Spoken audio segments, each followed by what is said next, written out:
bring in Brandel Chamblee, the lead Golf Channel studio analyst, live from Augusta. Analysis throughout the day and in prime time each night. Best piece of sports memorabilia you have is what, Brandel? Let me think about that. I think I got a A-Rod signed baseball.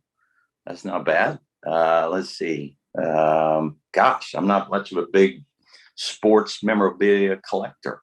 I got a piece of art, a beautiful piece of art signed by Arnold Palmer. It was a pencil sketching of him at the 1960 Open Championship, where he finished second, from a very famous painter in Europe by the name of Harold Riley.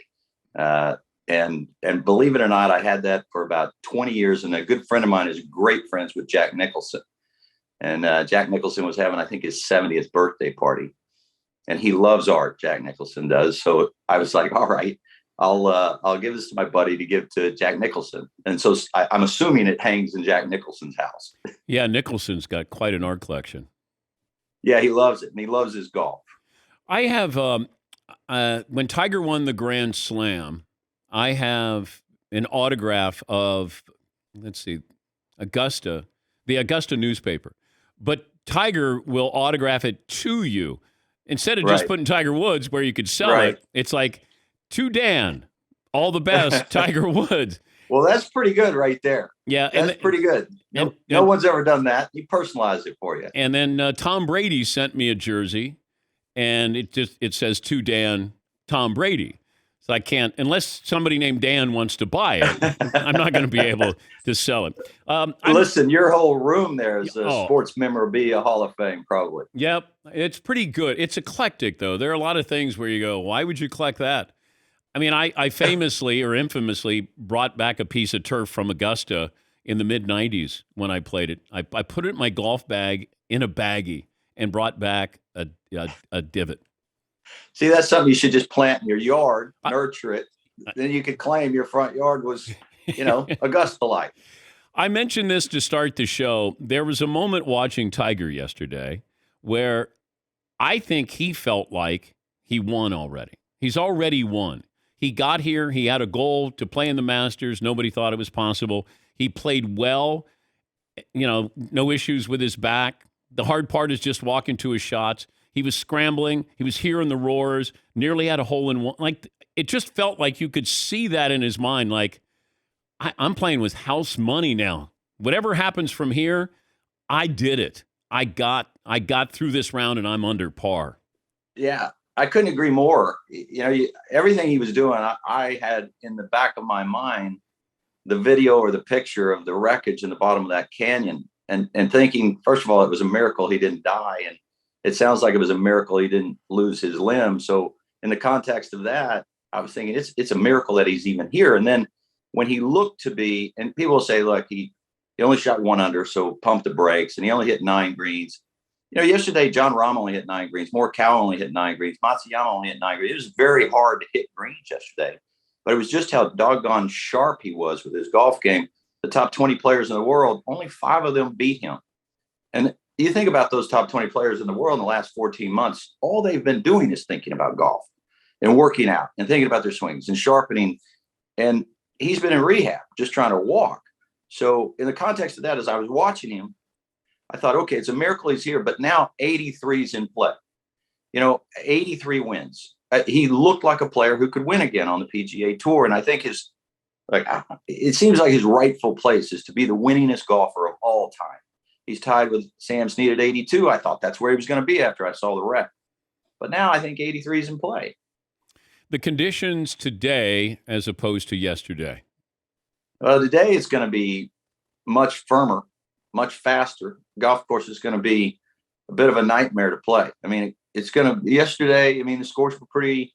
The scoring average was almost 74. Don't get me wrong, but there were plenty of really good scores. 18 players, I think, broke par. Don't think we'll see that today. 71 today will be really good score. 70 will move you way up the leaderboard. If Tiger came out today, and he's going to probably be in the worst part of the draw. He's going to tee off right about when the wind is anticipated to start really blowing.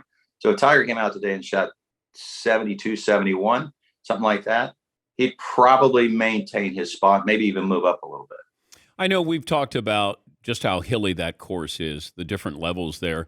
The winds are tricky because I've pointed out to this audience that I remember being on 12T looking at the flag at 11 and the trees on the tee box at 13 and the wind on 12, and they look like they were all three different.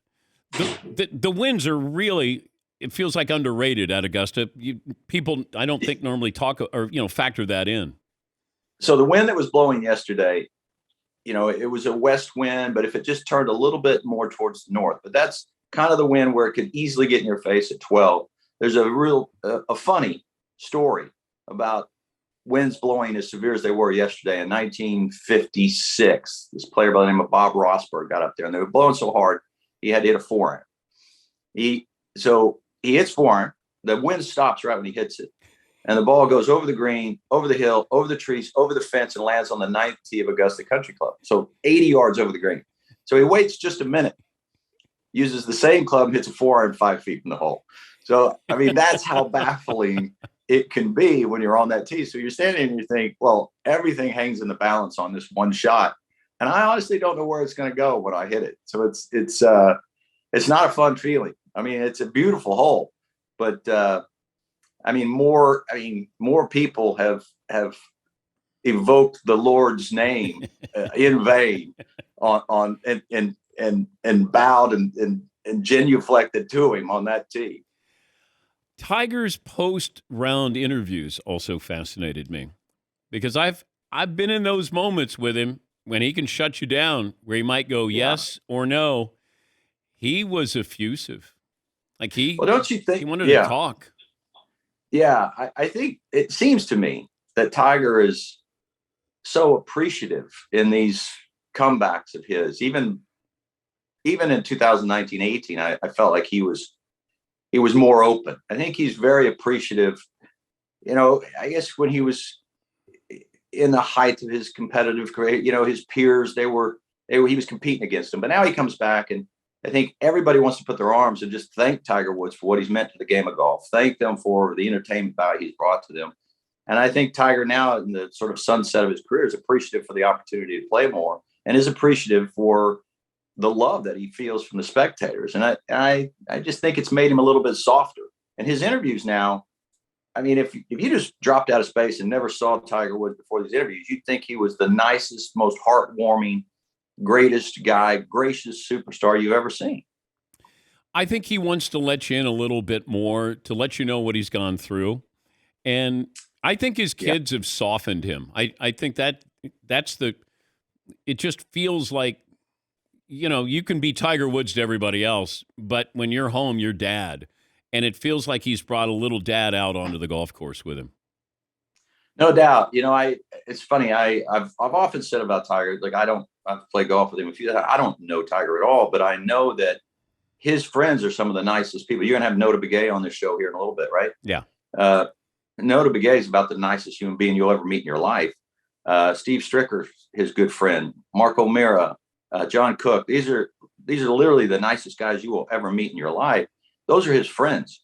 And, how can he be a bad guy with those guys as his friends? Yeah. And I know that when he played the tour, I talked to people who played with him and was like, how was it? And they're like, oh, he's great. He's incredible. He doesn't putt out. He doesn't putt out and run off to the next tee, leaving you to putt amidst the chaos of everybody leaving the green. He's very respectful of the people he plays with. Quick to say good shot when they hit a good shot. He's not going to yuck it up out there with you because he's got business to take care of. But he's respectful, and the fans. I don't know if they fully realize that, but the players do, and the players love that about him. They're called patrons, Brandel. Thank you, Dave. I'm just saying. You know what? I'll edit that out for the podcast, so I don't want you getting in trouble. I appreciate that. In my ear, if I'd have said fans on the air, I'd have had a producer in my ear go, patrons. But so thank you, Dan, your host and producer. I liked Cam Smith to win it. Give me your pick after day one. Yeah, it'd be tough to beat Cam Smith, but I'll go Scheffler. I just think Scheffler drives the ball better than Cam Smith. It's not like driving's hugely important at Augusta National in terms of finding fairways, but Cam's got a wild miss to the left about once a day waiting to happen. It happened a few times yesterday and made double bogey in both of those instances. And Scheffler is just a little better driver of the golf ball, and I think in the end that'll be the difference. Great to talk to you. Tell the boys I said hello. We'll be watching later on today. Thanks, Dan. Nice talking to you. That's Brandel Chamblee, the lead Golf Channel studio analyst, live for the Masters. Must-see TV every single night.